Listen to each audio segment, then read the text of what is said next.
Marco Reus. Daniel Malen! Wonderful!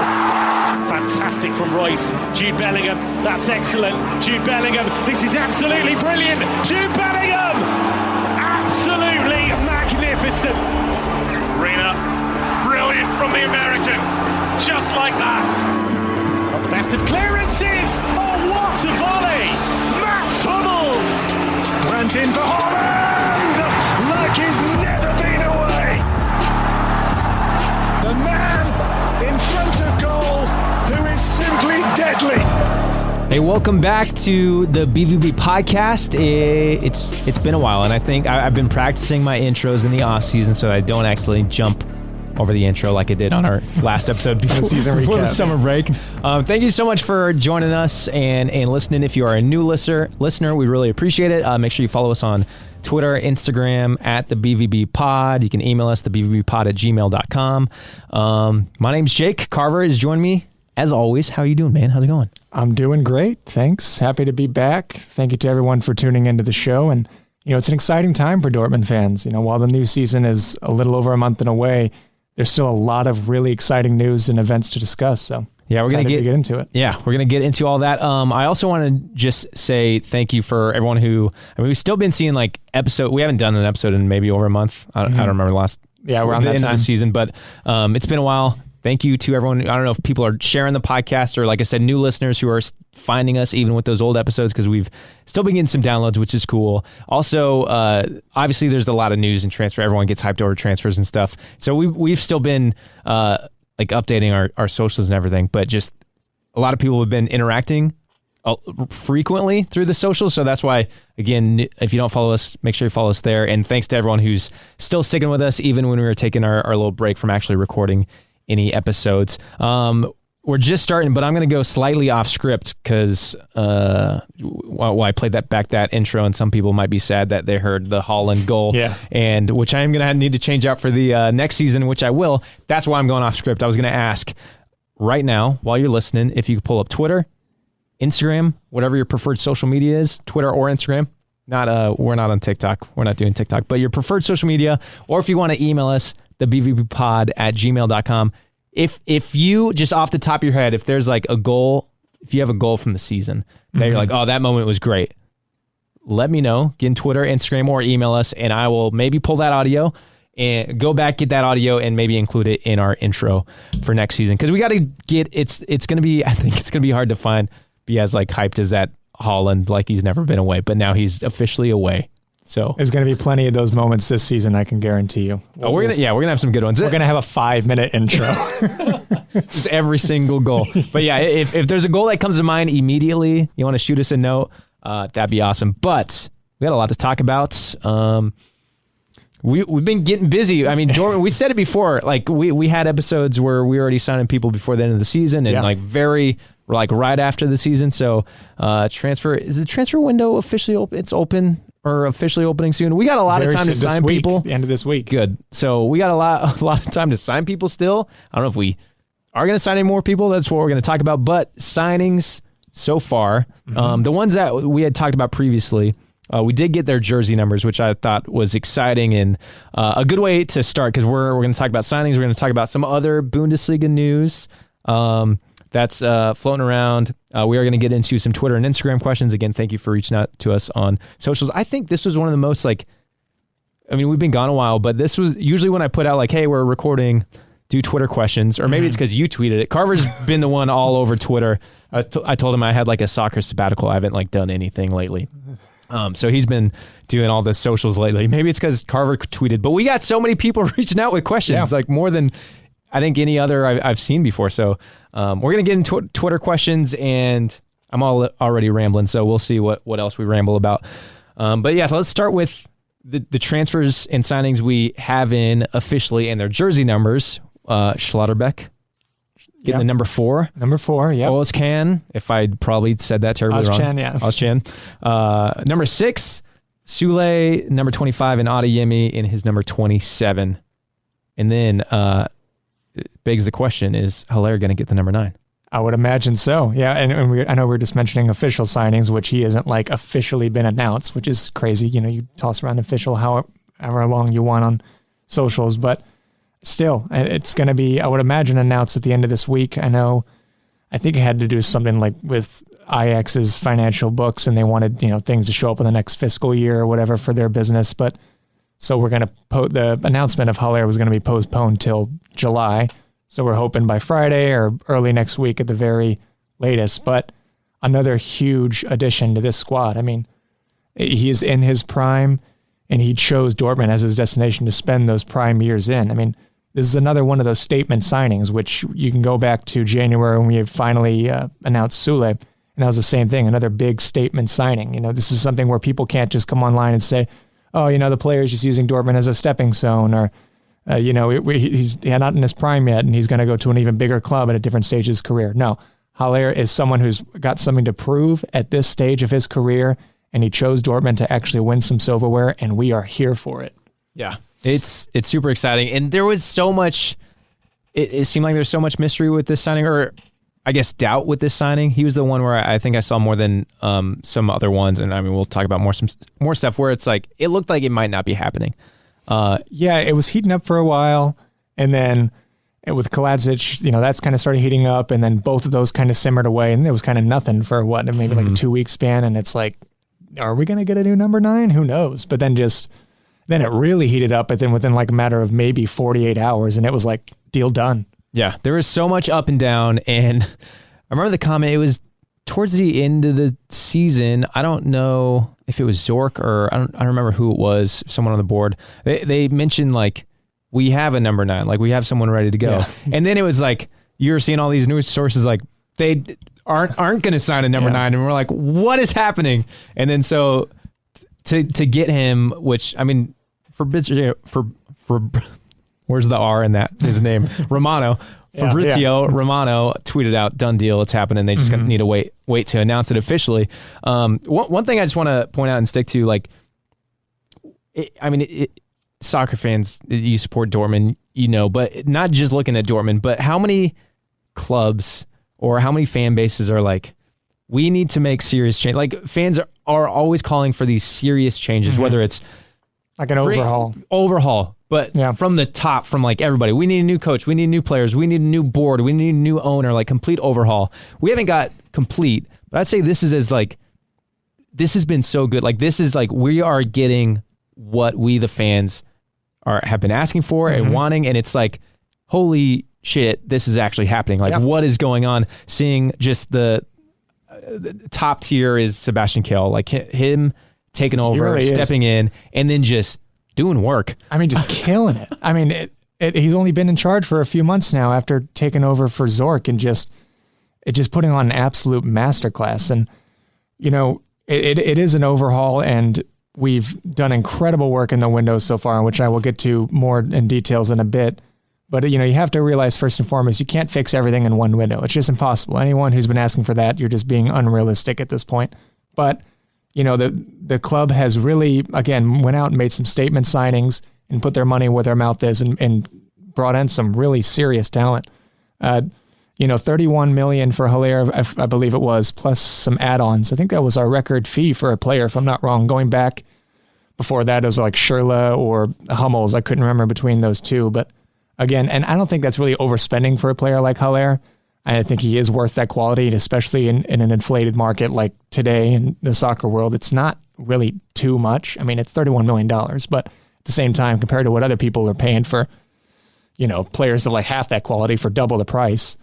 I mean, I think it's really solid business. I really do. I mean, again, he's had a lot of success in the Champions League last season. He was a beast in the Bundesliga at Frankfurt.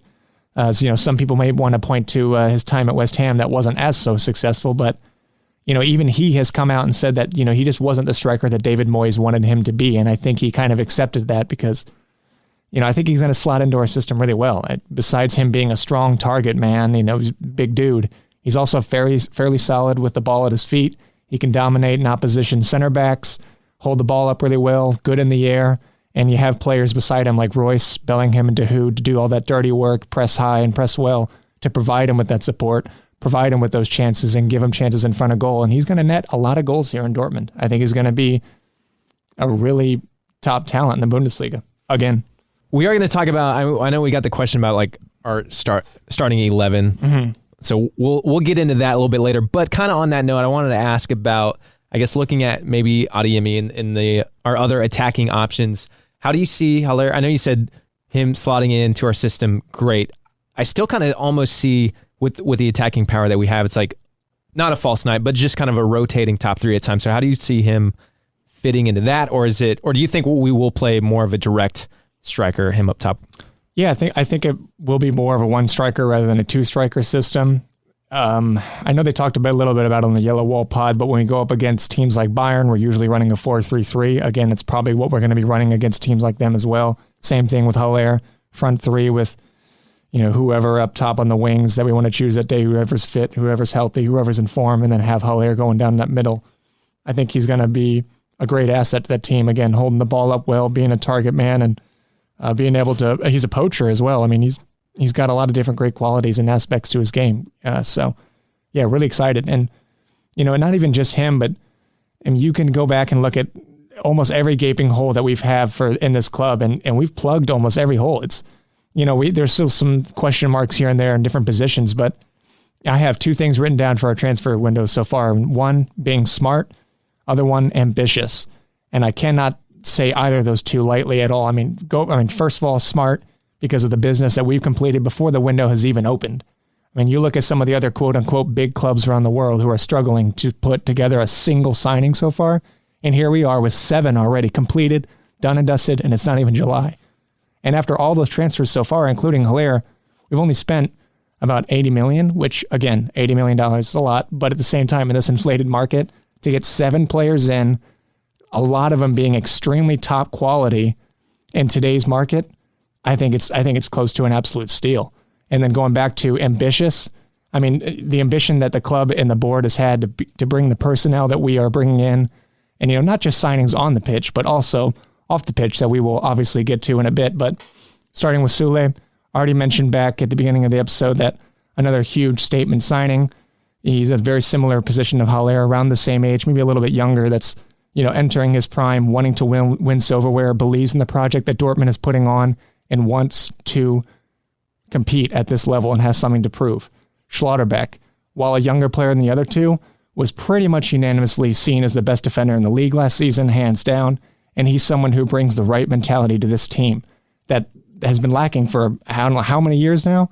And just a few weeks back, he was in an interview. I can't remember who he was talking to, but he was talking about mentality in that same interview and how he holds himself accountable for these performances, how he holds other people accountable, and how he wants to maximize success at everyone else on the pitch on his team here at Dortmund. I can keep going down the list. And he's so young. Just throwing out there. He's so young. 22. And I won't go all through 7 signings, but last one too of Ozcan. I mean, another player that brings that fight and grit into our midfield that we've kind of been lacking since Delaney. I've been rambling about that since the beginning of the show, really. But we have 3 solid workhorses in our squad alongside him with, Ozcan, Dahoud, and Bellingham. All 3 of those players, great work rates, good grit. I mean, Dahoud's not that strong, but he's not afraid to get into tackles either and put himself on the line, to put his body on the line. So, again, it's just that mentality, that fight, and that grit, and that identity that we've been lacking at Dortmund these last few years. That's what the club has been trying to attack this window, and I am here for it. Yeah, and so looking back at last season a little bit, and this kind of on the mentality note, I think this is also a sign to the players, like, hey, we're like, there's no like pitter pattering around. Like I know the a lot of in and outs or whatever, or like there's such a lack of consistency because injuries last year. Yep. Hopefully we're not talking about that this coming season, but I think we saw just the lack of mentality in certain players, like maybe like they're not caring that much, or doesn't look like they're playing with passion, or they don't care that much. But I think making these big statement signings, it's like these new guys are coming in, they're really talented, and they have the right mentality. Yep. And it's just going to be a slap in the face to some other players. I mean, hopefully we're going to be moving some players out too. We're going to touch on that a little bit later. But I think it's going to be a lot more, hey, you have to work hard. You have to fight for your spot. Yep. Which is a good problem to have for coaches, It'll help other players step up too. So Yep.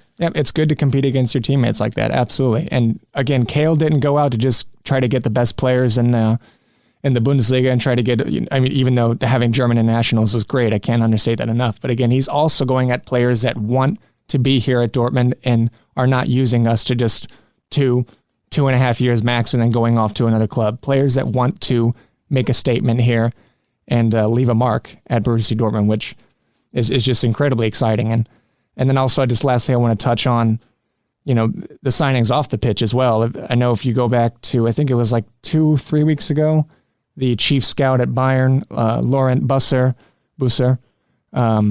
left Bayern Munich to come here to Dortmund as well. I think there was like that same week, there was a handful of other rumors that were going around of different players and coaching staff that were like rejecting Munich. So, I mean, the disarray at that club, which we'll get into in a bit, is kind of alarming for them. But another Chiefs, a great scout coming into Dortmund. I know he was considered one of their most important scouts on the French market.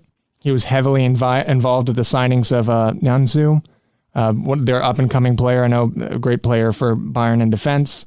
Sarr, which, he's not one of their Bayern's better players, but he was also a prominent figure as a scout at Leverkusen as well, and he was involved in the signing of Leon Bailey. So, yeah, I mean, he brought in Sarr, but he also brought in a lot of other talent, and our chief scout isn't going anywhere either. So I think we're going to see a lot more talent coming into the French market. Hopefully it's a successful long-term plan, because I think we're going to be bringing a lot more young talent outside of just like getting a center back from PSG like Koulibaly or Zagadou.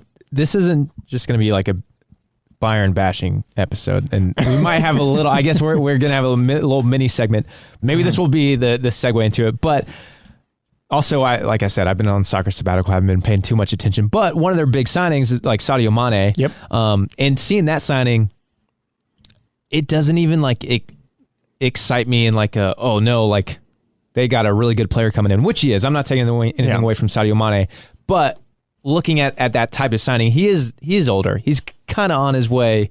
Yeah, I think he just turned 30, if I'm not wrong. Yeah, and okay, so he's not as old as I thought, but I think you can kind of, and maybe he'll hit another stride. Maybe it was like a little complacent at Liverpool being there as long as he has been, and so maybe a change is going to fire him up more, get him going. But I think a kickstart and a change in the league will help him a lot. I think he's going to be a terrific Bundesliga talent, especially the ask that he's had of from Liverpool and from Klopp to play anywhere in that front three the past 12 months. I mean, he's played left, right, and more recently more in that center forward position, which is what I think Bayern was going after another central attacker, since Lewandowski looks to be going out the door. Nothing, any of concrete evidence that I've seen yet. But I mean, the whole Lewandowski saga is just, I mean, it's gotten so rotten and so sour, so incredibly fast too. In just this past few weeks that I can't see Lewandowski playing for Bayern in the league again this season or in the future, excuse me. I mean, maybe he does some preseason stuff. I don't know. But at the same time, I just don't know how you can try to keep a player that's so unhappy at your club like that. Yeah. I mean, again, with Mane being the phenomenal player he is, either on either wing or in the center, I imagine they're probably going to look to build around him in these next few years. I mean, I could be totally wrong, and Mane's just going to score like a hat trick on us. Like, why? He might watch that happen. But I guess why I started that conversation, why I was getting into that, and maybe this is my Dortmund bias too, but like seeing that signing compared to the signings we've made, if I wanted to look at it, like take my Dortmund hat off and look as far as a neutral standpoint, I'm like, man, Dortmund's making some good moves. It's like they brought in Mane, and I mean they made some other signings too, I'm sure, and it's not just old dudes, but no, Bayern have had some handful of. I mean, they've had terrific business as well. I think they spent even less than us, and they've had less signings, but they've had two younger players too come in as well. I know they have Gravenbach from Ajax as well, and I forget the other signing they had off the top of my head, but I mean they're going to look great as well. It's just a matter of what the Lewandowski saga is going to end and how they're going to line up next season. Because again, if they keep Lewandowski and they put Mane in the middle, or excuse me, on the left, I mean, that instantly already you're taken out. Sané doesn't play on the right. I guess Coman could play on the right, but not really. I think he's a lot better on the left. So, I mean, you're blocking out a lot more of your other talents that have been there for years. So I think hopefully we're going to look to see the end of the legacy of Lewandowski at Bayern, which opens up a huge... the hole that's already been opened up and big for, the opportunity for Dortmund to actually come and compete this year. I think it's going to get even a little bit bigger if they lose a player of like the stature of Lewandowski. So if we come in and we win the league, is there going to be people saying because it's Lewandowski's out? I think it's a factor, but I also am not going to get on that hype either. I forgot what major report or source came out the other day, and they were if someone was saying like, Dortmund has a legitimate chance of, tipping Bayern over, and they think they will tip Bayern over this season. And I think it is definitely one of the more legitimate chances we've had in the last 5 years. But let's come back to that in March and see where we stand at in the table before we spend the next 6 months just going every week, And yeah, I don't know. With all that said, I'm so excited for our signings, and that's what gets me more excited than seeing what's happening at Bayern. But do you want to get into some other just random updates we have going around? Yeah. So I think the Bundesliga has been really exciting in general with some other, departures and appointments in general outside of Dortmund. One of them, I think, being Götze going back to Frankfurt, or not going back to Frankfurt, coming back to the Bundesliga to go to Frankfurt. I think it's a clever buy. It's a nice swoop from Frankfurt. I mean, they paid his release clause from PSV for just under, I think it was not even $5 million, which is kind of a steal in my opinion for a player of. I think he's still got a decent ability to him, Götze, and I think he'll bag at least a handful of goals and assists, no problem this season. I think he can go back to the 18-19 campaign when he was with us for his second term at Dortmund, and he was scoring plenty of goals. He had 14 goal contributions in 26 games in that 18-19 campaign. And then I think the year after that is whenever everyone started to really want him out again. But, a fresh start in the Bundesliga. He's only just turned 30, so I still think he's got another 2, maybe 3 years left in him if he really wants to put his mind to it and, train hard. And I think he can be a really solid signing for them. I'm just waiting for him to score another banger against us, and then probably this time he celebrates, which is going to suck to see, but we'll see. Yeah, I think Frankfurt is an exciting team for him to go to. Yeah. Could be interesting seeing them next season. I mean, obviously they made their great run and won the Europa League. Yeah.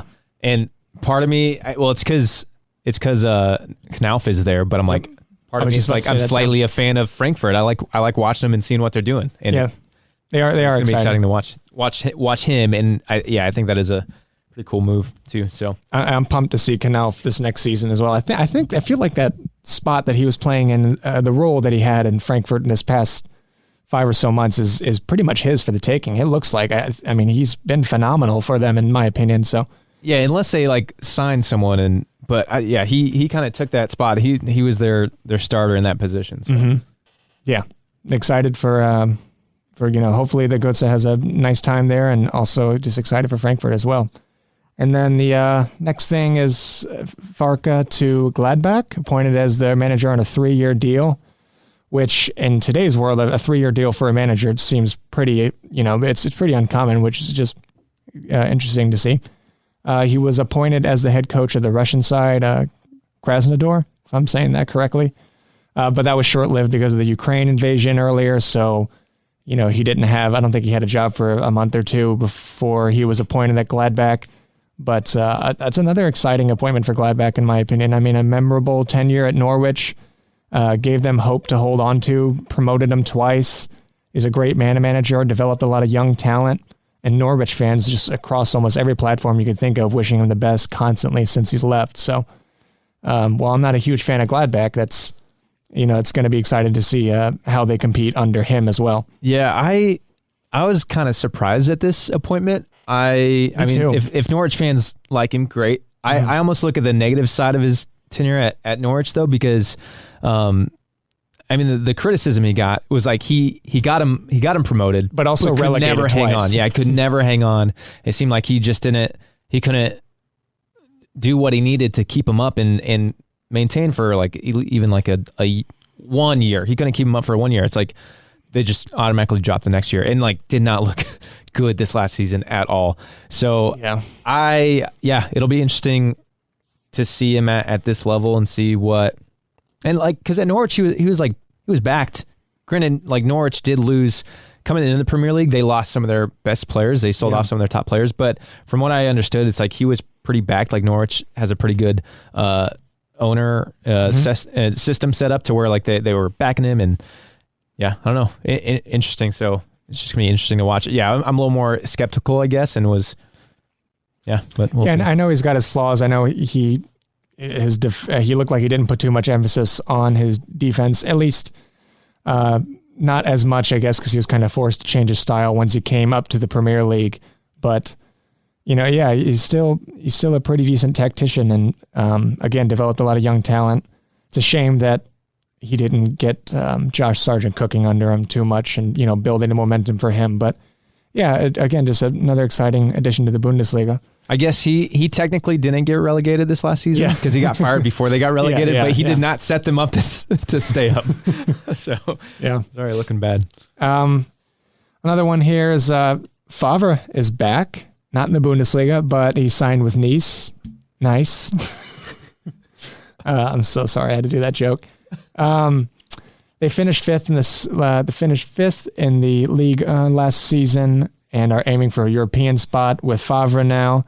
The Nice's current manager, Gaultier, is heavily rumored to be appointed at PSG, which is just a merry-go-round if you zoom out, because then that means Poch is going to leave PSG and who knows where he's going to be. But Favre is just is a brilliant signing for Nice. I mean, he's a brilliant tactician. He's an admirable manager.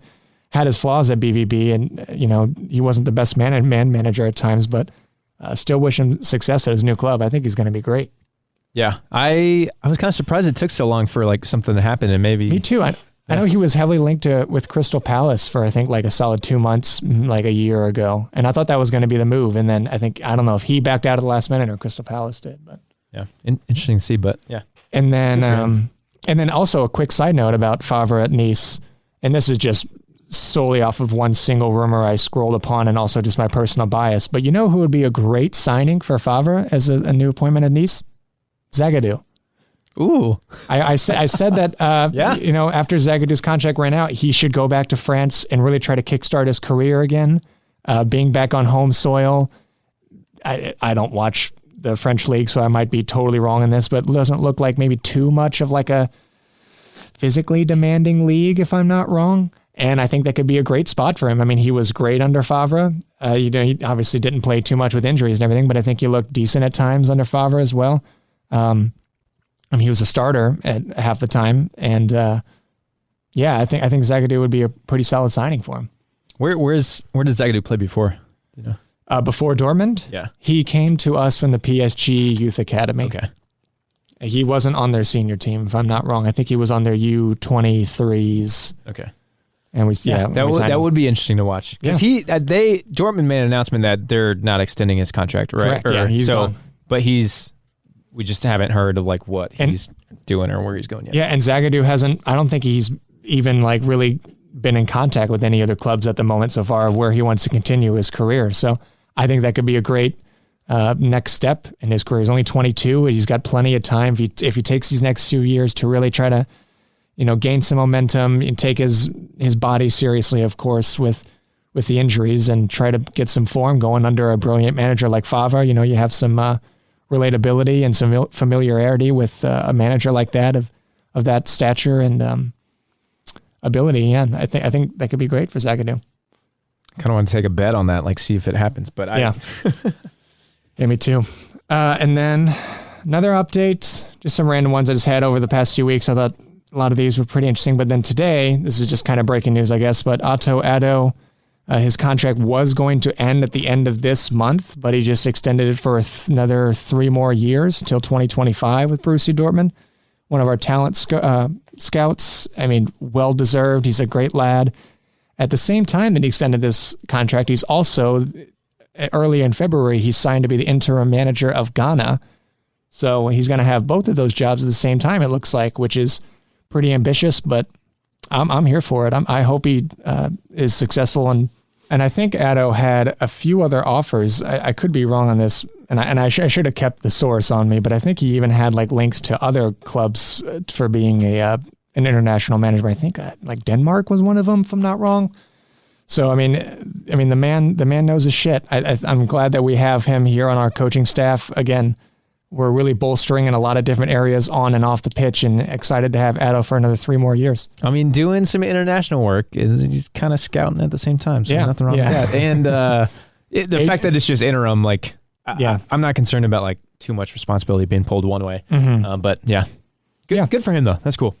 And then last update before we get on to some other questions and announcements. Gio Reyna is expected to miss the start of the preseason, reported by BVB Buzz, which that sucks. That sucks to hear, obviously. I mean, the man just can't catch a break.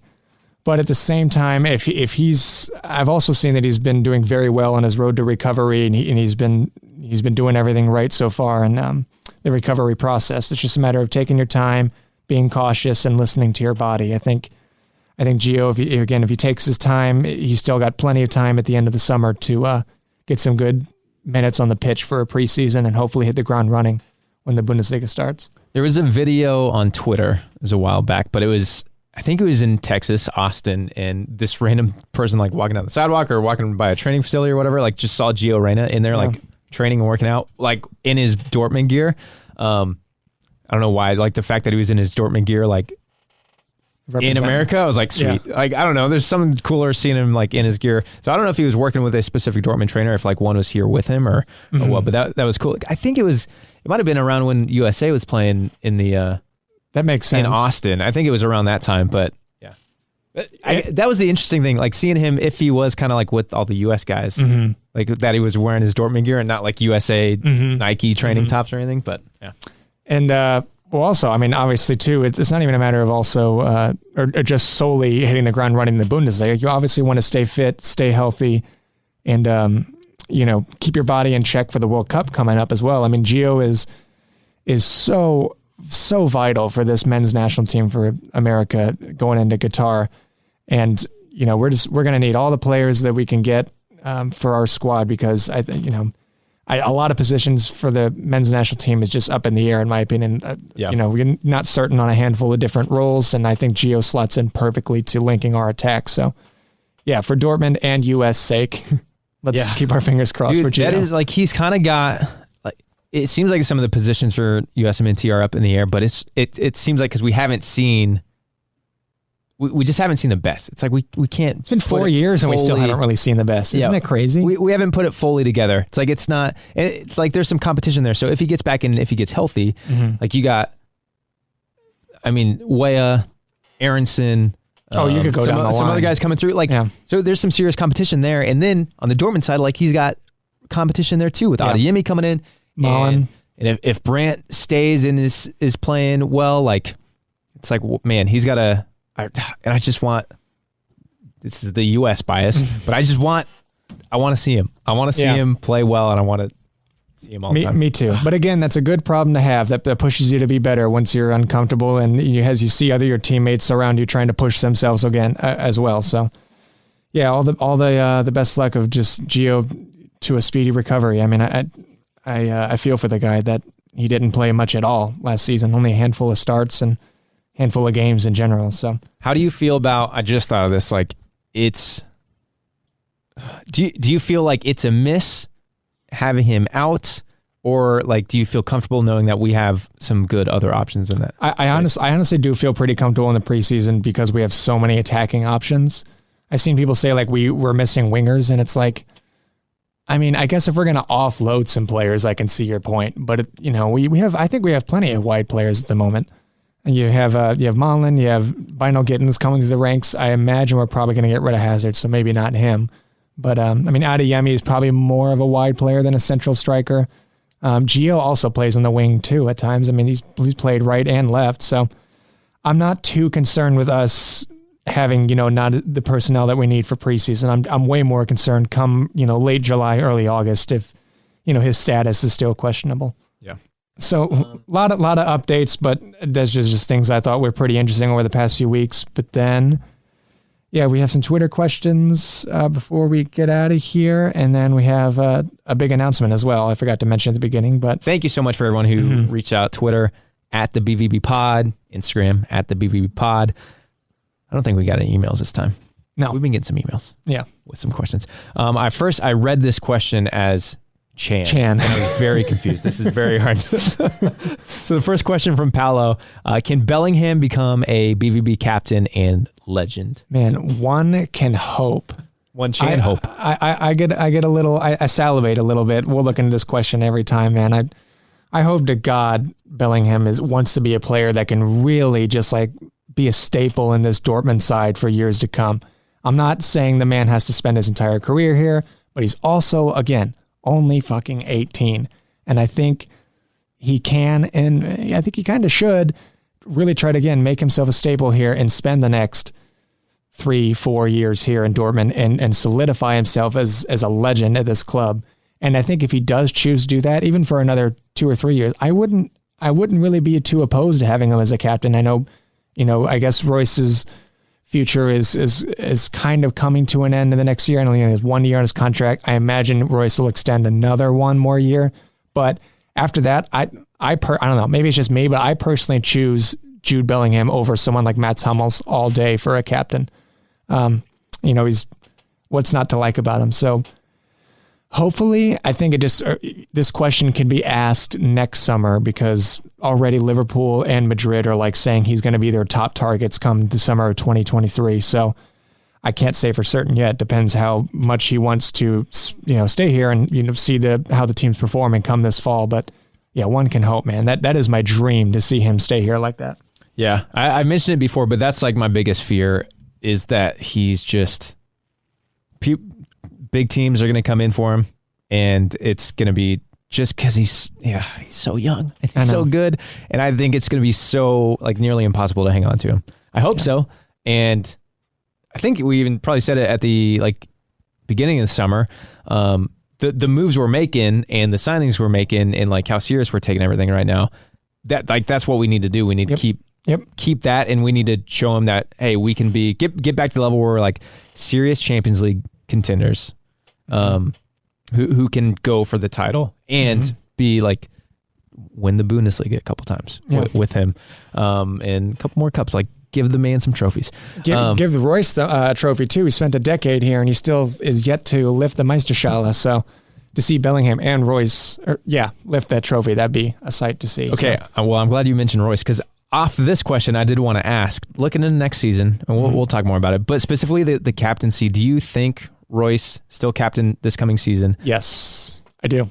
Do you think if he's not starting consistently, if that is going to change anything? I think he probably will start consistently, excuse me. I mean, given hopefully nothing happens with his injuries, but I can't see why he wouldn't start regularly. I mean, I think he's still a staple in this team, and he does incredible work on and off the pitch. So my vote is to Royce, yes. Yeah, cool. I think what he showed this season, and especially towards the end of the season when he was playing at just every game, like never like coming up. He played so much. He was putting out a lot. He was contributing a lot. Some would argue that towards the later part of the season. But no, he's great. I think we're a stronger team with him starting too. But I think that'll be interesting to see what happens in the next couple of years, as far as where that captain's armband moves to. Yeah. If Jude, I would like to see Jude if he stays long enough, but we'll see what happens. Yeah, I know his contract is till 2025, so just have to wait and see.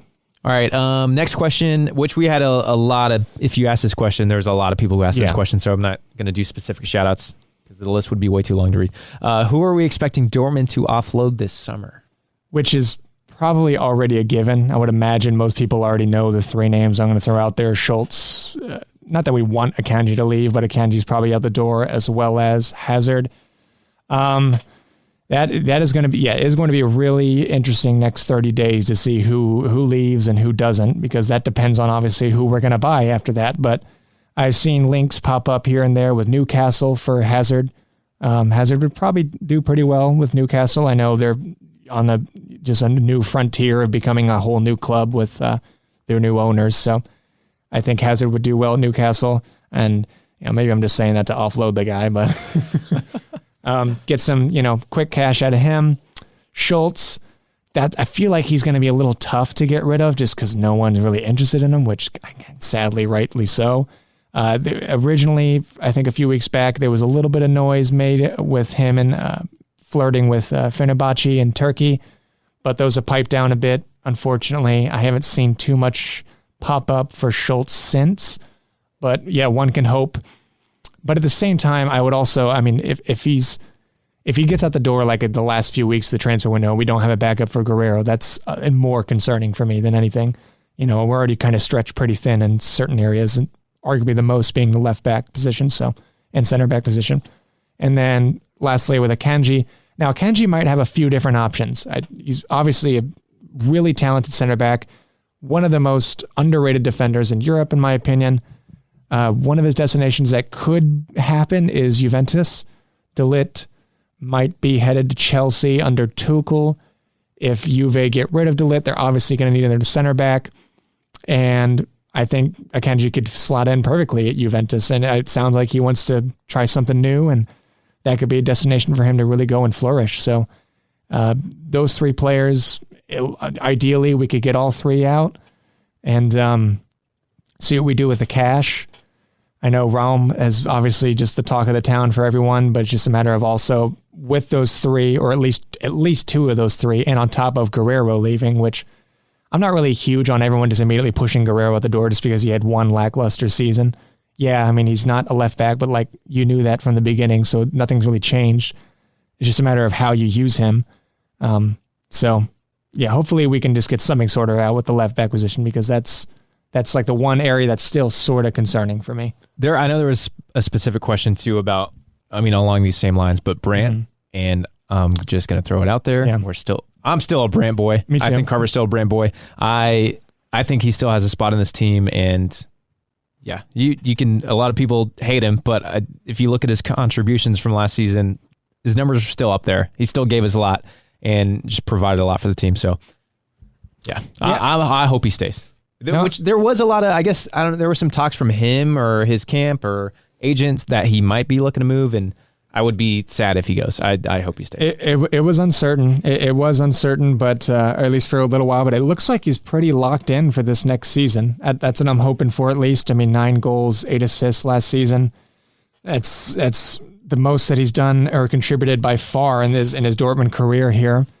Obviously, he has a lot to work on his game, and he's definitely cannot lift up at all, and let up. Excuse me. He still has a lot to prove this next season.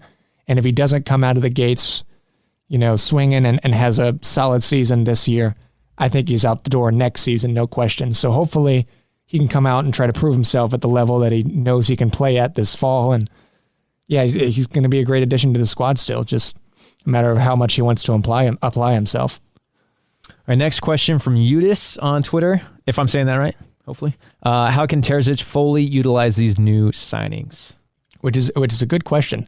And I think starting with, I know, this doesn't involve Terzic too much, but, yes, it does. I think that a big part or a big main goal for this next calendar year or so is going to be Terzic building an identity and chemistry within this team, get the team really gelling together. And my point previously, a few seconds ago, was Sule and Schlotterbeck have already been building that partnership for the German national team, which is huge.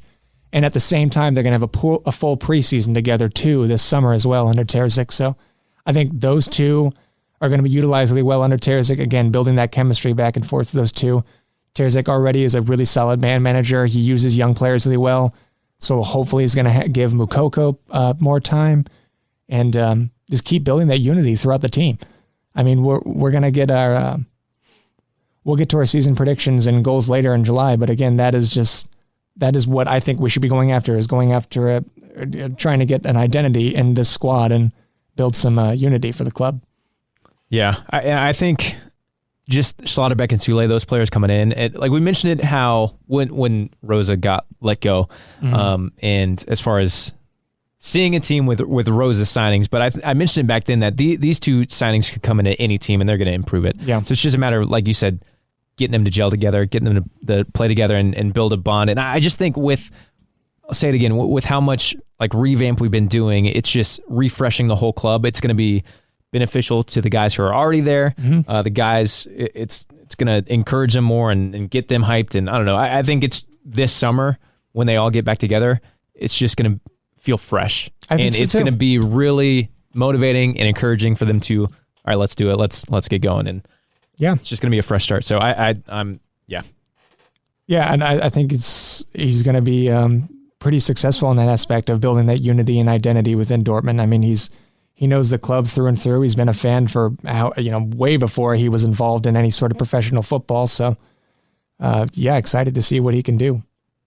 And then we did have a question. You quickly touched on this, but Moukoko, we had a question from Jordan. Do you think Moukoko will stay? Because there was talk before last summer, but I think that Terzic coming in helps solidify. It does help that situation, but I honestly don't think it's solidified yet, which it sucks. I hope it is, but it sounds like in the next week or so, Terzic and Kale is going to have a meeting with Moukoko to kind of try to convince him to stay, because man, it's just going to be a massive mistake, in my opinion, for the club to let a player like Moukoko go. I think he's an incredible talent for the age that he is, and I think Terzic also fancies him. I mean, he played him. He was the one that kickstarted Moukoko's career whenever he was 16 years old. So I think with Terzic coming in, Moukoko might just have a different perspective of if he wants to continue his career here, and hopefully that's the case. But I can't say anything is guaranteed yet. We're going to have to wait for these next 4 weeks, but at least we'll have an answer by the end of this summer. Yeah.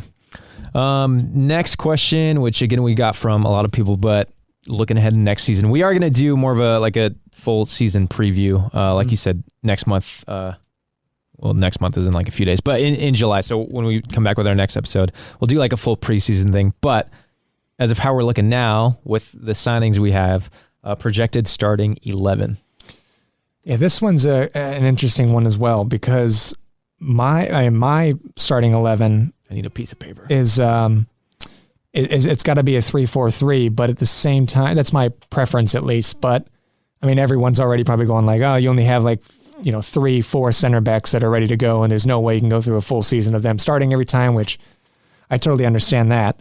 But at the same time, if we're gonna go with a 4-back or 4 at the back, I think that instantly already leaves players like Guerrero and Meunier kind of exposed in those areas. So what I'm predicting, hopefully, this is what I would like to see, is like towards the beginning of August, when we still have only one game a week and players can get plenty of rest between each fixture, we go with a back three of Schlotterbeck, Hummels, and Sule. I mean, I think all of those just slots in perfectly. You have Schlotterbeck, obviously left-footed, and he's a little bit more pacey, so he's going to be put on the left-hand side. Hummels gets back to that quarterback role that I think he flourishes in and can ping passes left and right. And then you have Sule, who is, again, a little pacey as well. He's played right back at Bayern plenty of times as well. And he could slot into that that right side of the back three. And then you can have Chan interchangeably coming in and out if need be. Then you have cross the line of 3-4-3 of the midfield of Guerrero and Meunier in the wings, or wing backs, and then you have your double pivots of Bellingham and Dahoud. I think those two would be great together and kind of solidifying that partnership. And then Ozchen coming on every once in a while to kind of bring in that fight and grit off the bench. And then the front three of Royce, maybe a little bit more free roam, the freedom to do what he wants, Royce, because I think his best position, it's an interesting one. It's not necessarily a left wing, but it's not a cam. It's kind of that middle spot between like a left attacking mid. So I'd give him the freedom to kind of roam in that area of the pitch, Haller up top, and then fight for a spot between Adeyemi and Malen. I would imagine Adeyemi's probably going to get it, but let's see, how they perform. Yeah. That's going to be my 11. As you were, I was kind of like trying to type as you were going, but I was trying to stay ahead of you. Mm-hmm. And I put, so back 5 or back 3, mm-hmm. I had the same thing, Hummels, Schlotterbeck, Sule. I think that's what we were talking about last season too. And then Chan could obviously, you mentioned him, but Chan could pop in there if we need to. I said a lot last season. I liked him in that, me too, on that right center back role. Me too. Thought he played it well. I put Bellingham in the little pivots, Bellingham and Ozchen. Mm-hmm. Because I don't know why, because I literally talked about Dahoud earlier, but I kind of forgot about Dahoud. I was just like, I was thinking new signings, so I threw him in there. But with him and Dahoud fighting for that spot, it's just going to step up the level of both of them. It's going to be really exciting. And Champions League, that's what we need. We need guys to be able to rotate in and out. That depth. Yep. Yeah, so that it's so good to have that depth there and have real depth there.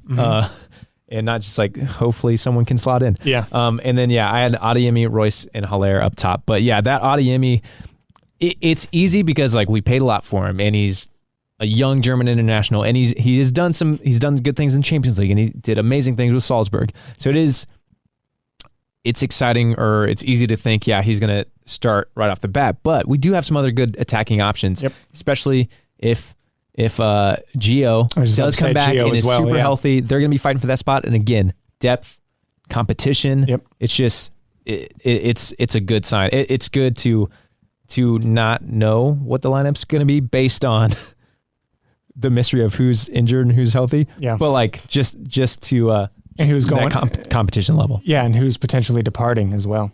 But you could with the Adeyemi.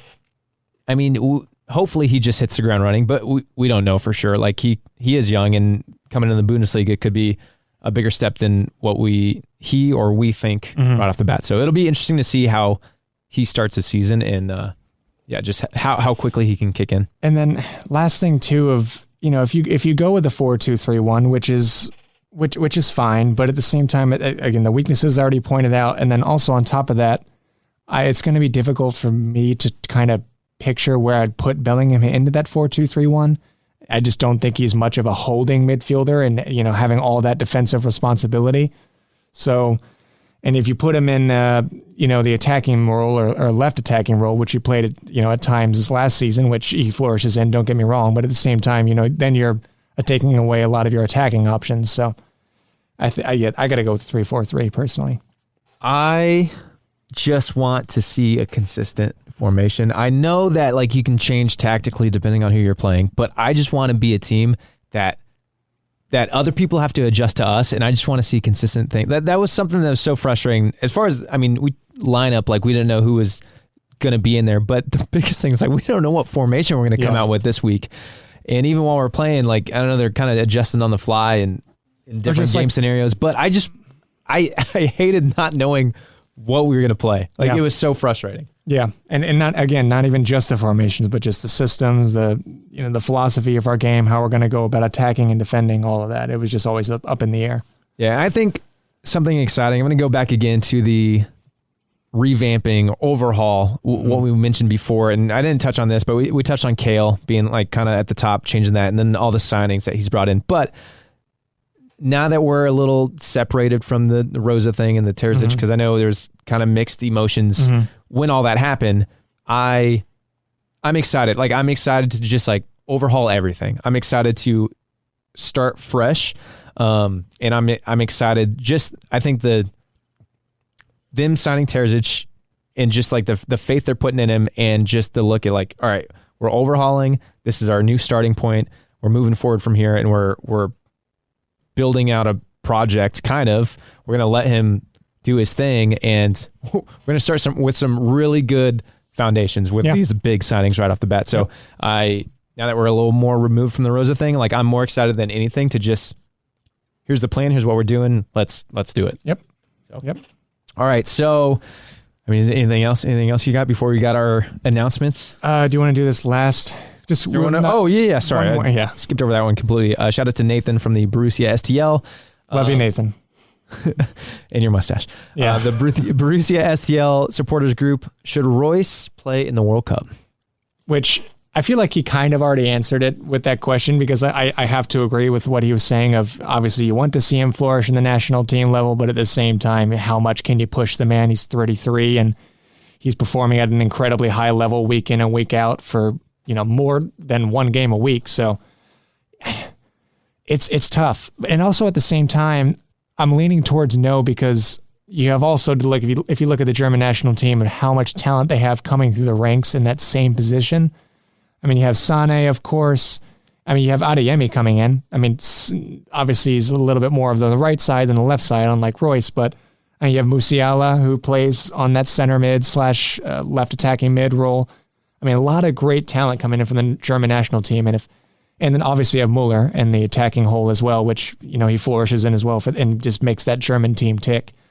So I'm imagining Hansi Flick maybe going for a younger team, or maybe just different options other than Royce. But I don't know. I guess depends if he's really up for it. I mean, he's turned down Germany in the recent past as well. So it's just, I guess it's going to be up to Flick and Royce. Maybe they might have a conversation in the coming months. I don't know how to answer this. I mean, because there's two different ways you can answer it. It's like me selfishly as a Royce fan, I just want to see him. Yeah.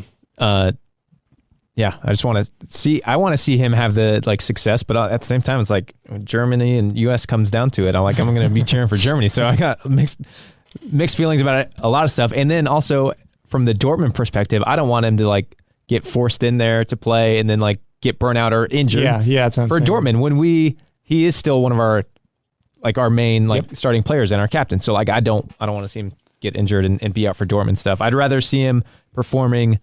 Here's my answer. I'd rather see him performing for Dortmund consistently and healthy for Dortmund than for the German team. Yeah, I would lean towards that as well. All right. So now we got some announcements. So upcoming as we kind of wrap up summer and get back into the season officially. We're going to have some special guests joining us. We do need to get Adam back on.